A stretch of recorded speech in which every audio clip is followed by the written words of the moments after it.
Sometimes building a landmark takes more time than you would like. As the saying goes, Rome wasn't built in a day, yet most would agree it was worth the wait.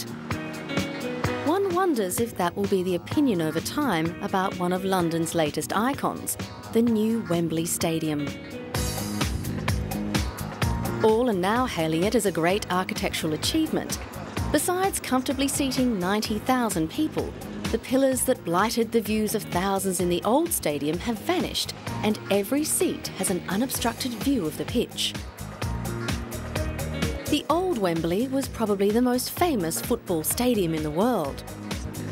It hosted cup finals between 1923 and 2000 and was, to successive generations, a palace of dreams.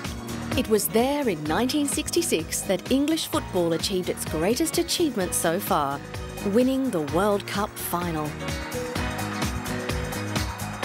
The last FA Cup final there was in May 2000, and it was fitting that the final official match was against its World Cup final opponent, Germany. In October that year, England lost its World Cup qualifier to Germany 1-0.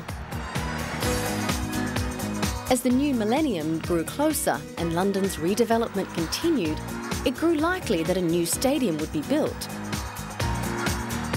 The iconic Twin Towers have now been replaced by a 133-metre high arch that can be seen from vantage points all over London.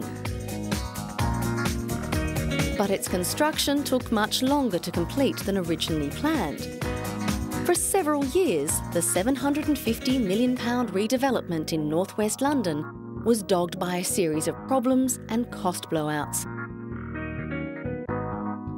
Australian constructor Multiplex was driven to the brink. Crisis point was reached after yet another opening date, January 2006, was missed. You will see that the stadium, the roof isn't finished, the steelwork's ongoing. They've got publicised issues with drains and industrial relations. There are their issues and they have to sort them, and presumably that's why their timetable to completion is taking longer than it was previously.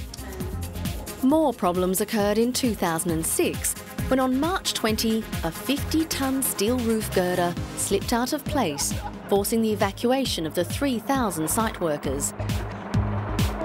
The delay meant all 2006 events, including the FA Cup and England's home matches for its doomed Euro 2008 campaign, were moved to alternative venues.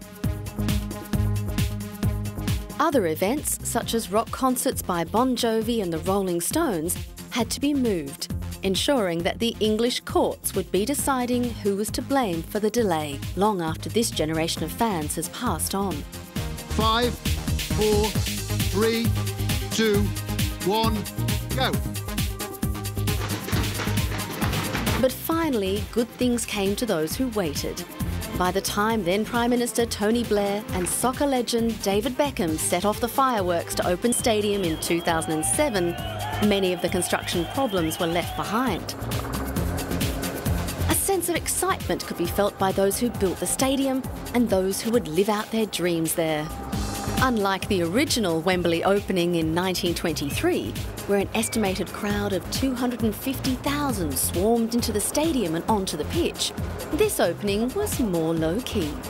A special opening ceremony was marked by a fly-past of the Red Arrow's Royal Air Force display team. But the highlight was local school children, wearing the kits of every team that have played in the Cup final. From this humble ceremony, a new Palace of Dreams was opened.